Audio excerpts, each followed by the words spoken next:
Welcome to the DJ Insider Podcast, sponsored by Amplified Events. It's the only podcast where we break down insider information from our weddings, experience, and advice from over 15 years in the wedding industry. We're your hosts. I'm Mike Kane, owner of Amplified Events. And I'm Joe Obamani, the general manager of Amplified Events. Let's get into it. Well, welcome to the Thank podcast. you. Excited to have you on. Welcome, Mr. Brian Franklin. Yes, sir. Thank you. Thanks for having me. You run a company called Vows and Speeches? Yes. Awesome. Tell me a little bit about Vows and Speeches. So Vows and Speeches exists to help people with their wedding vows, wedding speeches, ceremony scripts. We also do other kinds of events, everything from bat mitzvahs to quinceañeras. So if you have a speech to do, then we can help you. But particularly with the wedding industry, we're helping people with their vows, finding the right words. Not everybody's a great writer. It's a hard thing to write for. Even if you are a great writer, it's a difficult thing to do. And then we also help with the ceremony scripts, particularly if you have a friend or a family member doing it. They might not know or have the time to do an 8-minute or a 10-minute narrative of your wedding and getting all the fun details and putting it together with all the requisite things that have to be a part of the ceremony. So we do that. And then, of course, the wedding speeches, which everybody wants to be great, but is sometimes not, it doesn't turn out that way. And anybody that's been to a wedding has seen the flip side of that, where people ramble and they tend to do things that they shouldn't. So what we're there to do is to help people through those, not only find the words, but also find help in the delivery. I love that. That's such an important thing. We were kind of talking about earlier that, like, there's nothing that's going to derail the energy at a wedding faster than a bad speech. Either somebody who's like, I'll just wing it, and then they're unprepared and they go way too long or way too short, and there's no substance to the speech. I'm a firm believer that the speech is supposed to be a gift to the newlyweds. Absolutely. And it's supposed to honor them. And at its best, it brings everybody together.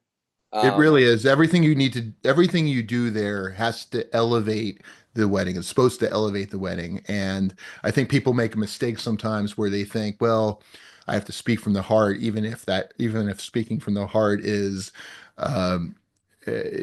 presents information that perhaps you shouldn't put at a wedding. Like for example, we've had clients, and maybe you've heard it before, where somebody doesn't like their the fiance, let's say, they're the best man, and they don't really like the fiance or their son or daughter's choice of spouse. So that's not the moment to tell them. Yeah. Right. It's just not. The point is to make this a nice event and for everybody to walk away feeling happy.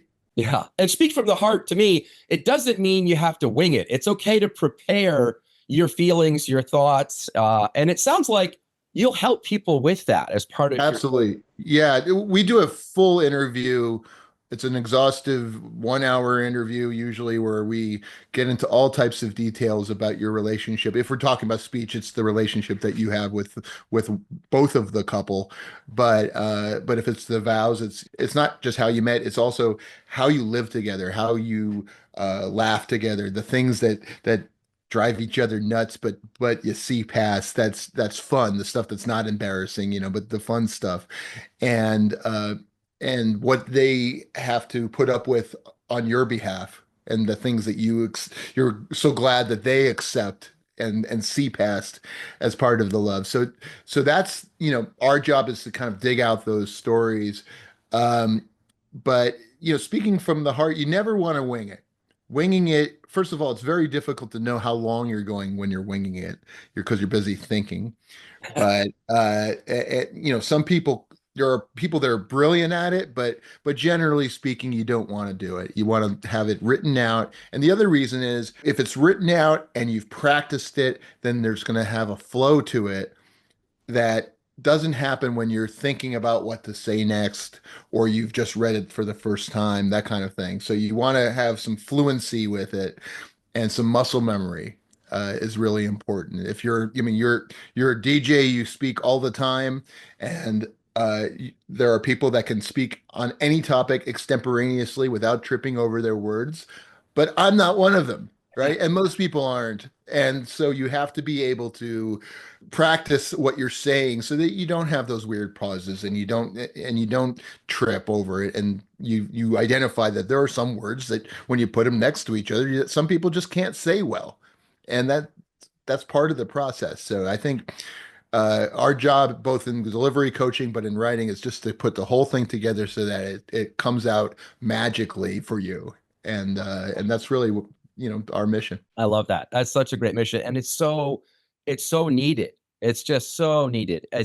As part of every planning meeting I have with a couple before their wedding, I go through the timeline, and we of course touch on who's going to give a toast, who's going to give a speech, and I always do a little instruction. Make sure they prepare, make sure they time it, make sure they practice it. Make sure they time it, man. That's such a big one, right? Because I've said this a lot of times in different forms, but people don't know what 2 minutes looks like on a page, right? They come in. Sometimes you hear stories. People come in with 10 pages worth of material, thinking that it's 3 minutes, right? It's just you can't come in with 2 pages of material and then think it's 3 minutes. It's just not going to happen. So you got to time it. You got to be aware of how fast you talk and or how slow you do in some cases. And if you're actually telling jokes as I think a lot of people want to, there's going to be laughter. That takes time too. So Yeah. And comedy writing is a whole other thing that, yes, if yes, you're for a sure. lot of times people think it's going to be funny, but it's an inside joke or it's off color or inappropriate or alienating. And it's not the way to go. It's not the move. No, no, the kind of jokes that you can tell at a bar or at home with your buddies or among your closest friends are very different than the kind of jokes that are appropriate when someone's bosses might be in the audience or work friends or your parents' friends or your grandparents, right? This is a big moment. This is the wedding. Hopefully you get one shot and one shot only. And so this is not the time to test your comedic skills past a certain point. On the flip side, though, I think a lot of people worry about being funny and can be if they tell us the stories that are funny, right? They don't have to be like these don't have to be giant laugh lines. Yeah. Okay. They just have to provide some relief against the sentimentality. The way that you deliver a modest joke is very different than a big punchline, right? That you're dropping, you drop a big punchline and then you're kind of expecting laughter and expecting a raucous kind of reaction. But a slight joke, you can just kind of work your way through and people will still smile and laugh. And it doesn't require as much lift. But it does serve a purpose because it does provide some dynamics to the whole thing that you're saying. I love that.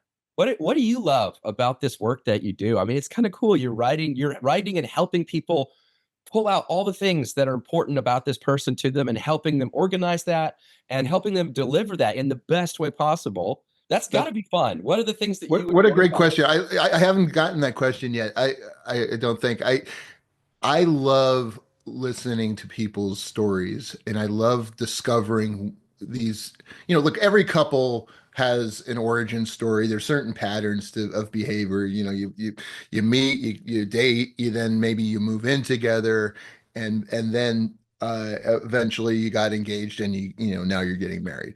But all of the stuff in between that's where the fun is. And how what was the stuff on your profile that they loved or that stuck out to you when you saw their profile? Like what was it? That was it a picture? Was it something in that initial chat? How were you feeling when they walked in for the first time, and you were relieved that you didn't get catfished, right?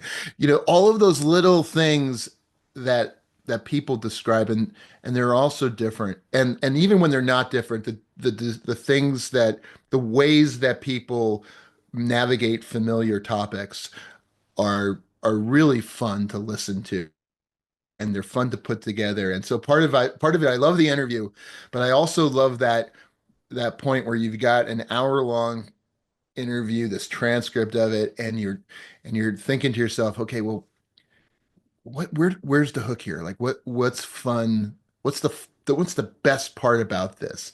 What are the things that I would find moving if I was in the audience, and I was listening to this? What's gonna make me smile if I've never heard anything about them before? And so that's to me like the part that I love the most. I just love putting that piece together, and I do love writing jokes uh, for those kinds of situations because sometimes the joke is like, hey, I really I really respect so much how you allow me to collect tools or automotive parts and keep them in our closet. I mean, whatever it might be, right? But that's you. That's who you are, and it's funny. Yeah. Well, and it really grabs the uniqueness of those couples. But when it's done well, when vows and speeches are done well, you feel like you get to know them on a deeper level and connect with them. Yeah, And that can change the whole outcome of the wedding. I mean, literally, absolutely. I've seen dance floors get tanked by a bad speech because everybody's asleep, everybody's angry, everybody's hungry, everybody's tired, or upset because the speech was so upsetting. Yeah, yeah. Or conversely, if in the ceremony or in the vows, there are people that are coming from out of town that might know one of you, right? Or maybe even your friends might not know certain things about the two of you, what you do in your spare time or what work people and that kind of thing. And so you get people leaning in. I mean, on the good side, you get people leaning in, you get people invested in this thing that they've committed to for 5, 6 hours at least. And this is why you're sitting in the hot sun someday, like waiting for this thing, right? This is you want them to be interested. But yes, on the flip side of it, going back to what you were saying, it doesn't take a whole lot of mistakes to kill a wedding. Oh my goodness. And the number one mistake that we've talked about was just the length of it. Some people go, the record right now is an hour. There was somebody, when they went an hour, but I've heard many, many wedding planners talk about and other wedding professionals talk about it 45, 50 minutes. I mean, there's at least 20 stories of that I've heard. And that's, I mean, even 20 minutes can kill a wedding. Yeah. So, and it can kill the food, and the temperature of the food and the Yeah. service and how much time that you have with your photographer and that kind of thing. Yeah. And So, it cuts into all the special moments, all the dancing, the party. The right. longer they talk, the more that's going to push everything back. Yeah. It takes a And- lot to do even 5 minutes well. yeah. So you will help couples write vows as well. Yes.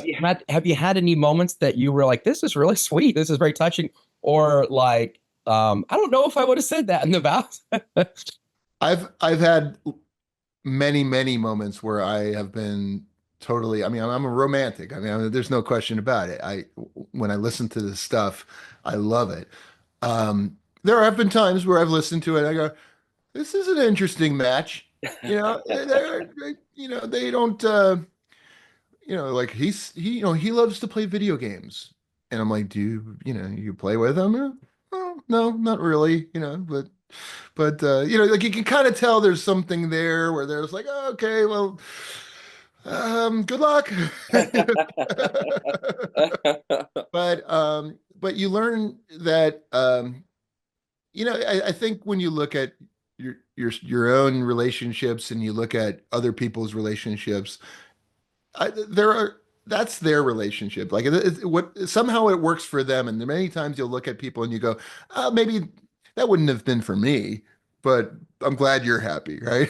Yeah. I hope, so obviously I hope all of them work out, but there are things that you go, I definitely have had times where someone wants to say something in their vows that I felt was uh, either cringy or inappropriate. Like every once in a while, somebody wants to talk about their butt or their boobs or things like that. And not that I would personally find it offensive. It's just like it's going to make people feel uncomfortable, possibly, and you don't want to take that. You don't need to take that chance. You're not there to express that. So my job is to be a little bit more conservative than I actually am Yeah. on behalf of the wedding, right? But I think the harder thing is when you have, particularly with wedding speeches, where there is somebody that either doesn't know the fiance. Like I had one that where they were the maid of honor was a best friend through high school and college, but really hadn't seen the person or spent time with her friend for 8 years or so, and didn't know the fiance at all. Wow. And had basically nothing that she could say about it. So that was a challenge because you have to really focus on what you know about uh, uh, in this case, the bride, what you know about her happiness and what she's told you about how happy she is. And I'm so you kind of have to pivot a little bit through that, but you figure it out. We have a kind of an ongoing catchphrase that we use to kind of help teach couples about planning a wedding and how to get the most out of that experience. And the phrase is, "It's not going to go the way you think." Uh, that part of why you hire an industry professional who does weddings, every weekend, all the time, is they've had so many experiences and they know the best way. If you can tell them your vision and tell them the things you want to include, they can help guide you on the best way, the best time of how to do that. Do you have any moments like that where it's not going to go the way you think, with speeches, with writing vows, anything that you could share, even like a personal story of a client you've had or something? One easy one that just popped into my head was there are times where people are like co best men or like or co maids of honor, Yeah. and they want to do something together. And so it becomes a two-person show, and getting the flow where one person says something and the other person says it, and then to getting that to sound naturally is incredibly hard. Mm. And so that's one area where I think it's better if you have separate, they do their own thing and sequentially rather than together, because it's so hard to bounce back and forth well. Um, but I think the other time I've thought that particularly is when people were determined to memorize their speeches, and they spent all this time at home and they thought they memorized it. And I'm like, look, it's not going to be the same when you're up there and you've got 200 people, many of which staring at you, and you've taken the mic and now you've got to remember this thing under the bright lights. It's not that easy to do it there. And when you are trying to remember something, then you have these weird pauses, like you start thinking, and then it interferes with it. So in those cases, I say, look, you can try and memorize as much as you possibly can, but have the sheet in front of you and reference it so that you can always dive back in and lean on it as you need to. Joke wise, sometimes people want to say something that they think is really hysterically funny, and I just know it's not going to land, and I try and steer them as best I can. But yeah, and not that I have a crystal ball to know every audience, but I've seen enough of this to know. Yeah, yeah, But, yeah. there's Yeah, it's just not gonna some. go how you think it's gonna go. Yeah, I've been writing jokes for like 25 years, and not all of them land, but I know I know what I do know what the minimum threshold is. Uh, do you have advice for people looking to plan a speech, looking to plan their vows? Just basic thing. I'm not. They should hire you because I think this definitely needed to have somebody like pull out the things, but kind of some basic things that you would advise people when they're writing their own, when they're sitting down to do that. First of all, I think decide in advance what you really feel about this person, and make sure that what you're writing succinctly says that. You want to keep it brief. In the cases of speeches, 3 to 4 minutes. I think, I usually say 1 to 2 minutes for vows each is plenty. I think when it gets past there, it gets a little long and onerous, especially with the ceremony. But um, but I've seen it a little bit longer, and it works fine if it's really good. So keep it short. Decide in advance what you want to say. Don't try and land something extreme. Uh, don't go for the big joke unless you absolutely know it's going to work. And I would test it in front of other people, make sure that you checked off with your spouse or your girlfriend or your boyfriend or whatever, but make sure that this is a good idea and that people agree with you, because if you go in there on your own and you don't land it, it's going to feel terrible.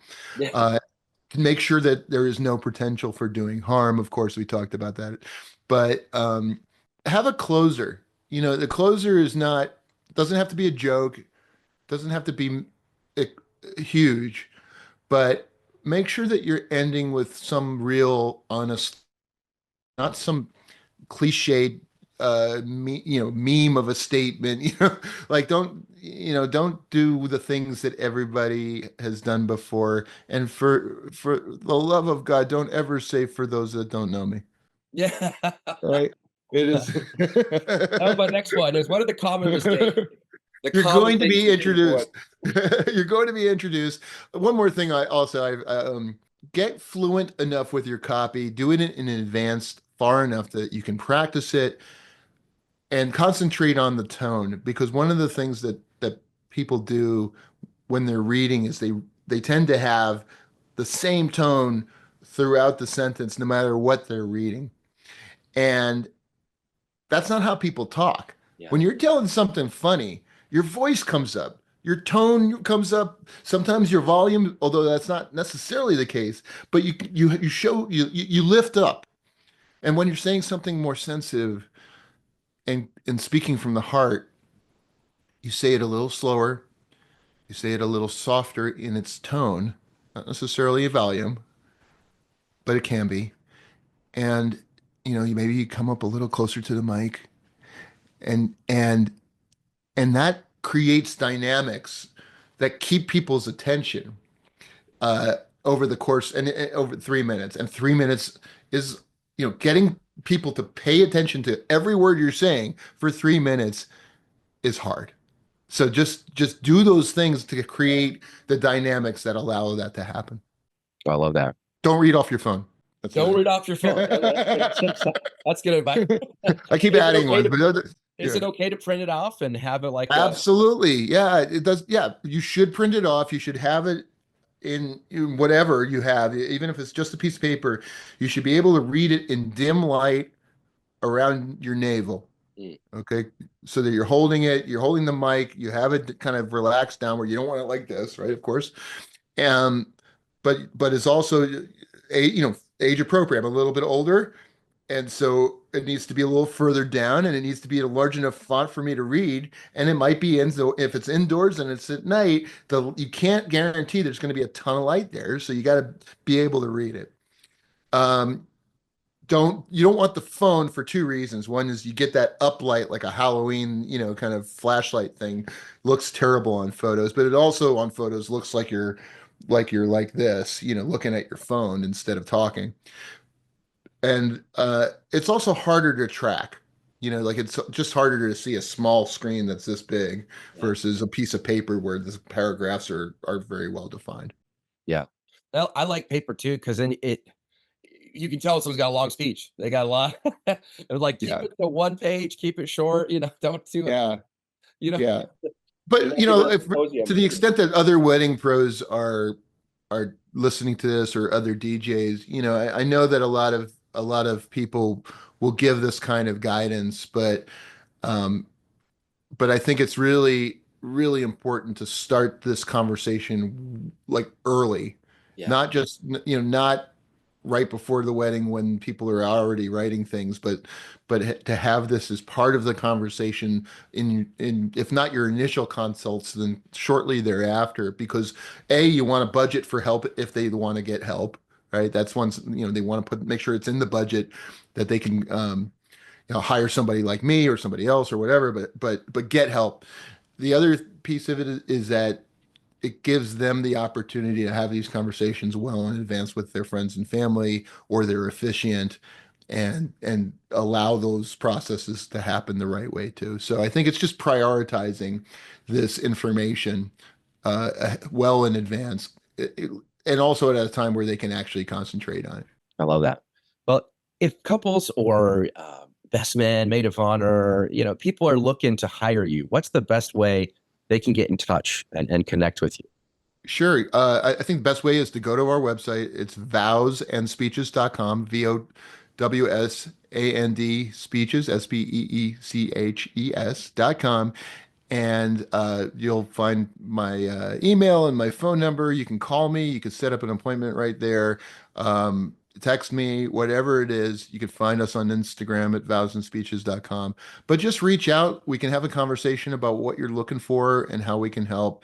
And look, it's ours is a very high touch service. We do a lot of rehearsals with you. It's and but there's other resources out there too, and you might know somebody that's just a good writer or a really funny person that does performing or comedy, or someone that could help you with this in the right way. I think working with somebody that has experience in weddings, that knows the flow of a wedding is important. But in lieu of that, I think there's help to be gotten, and don't worry about the fact that you're getting help, because you're getting help with everything else that day, right? You're getting your hair done, and you didn't sew your own tux there. Somebody's pouring you drinks, someone's cooking you food. Yeah. Decoration. It's not your day to show your skills. This is your day to shine. There's a ton of planning that goes into it, and then when it comes to a really crucial moment, then I'll just wing it. Yeah. I know what I'm going to say in the moment. Yeah. It's incredible. But look, I mean, in with vows, I mean, it's so hard to write this stuff. So just get help. Don't worry about telling your spouse that you got help. This is, look, we're in 2025. Everybody gets therapy. Yeah. Everybody gets help with everything. You went on YouTube to figure out how to do your tiles and stuff. So, tie your tie. Fold your pocket square. Oh, look, I mean, I'm learning how to tie a real bow tie now. So I went on YouTube. I didn't figure it out myself. This is far more important than that. Well, this has been outstanding. I so appreciate you coming on the podcast, and please come Thanks back for having me. Other topics. And I know I'm going to have a ton of weddings this year, and I'm going to have some stories about some of these speeches. I'd love to get you back on and hear more about some of this. Well, I'd love to work with you and your clients, and it was a pleasure to be here. And thank you so much for having me. Awesome. Thanks so much. Have a great one.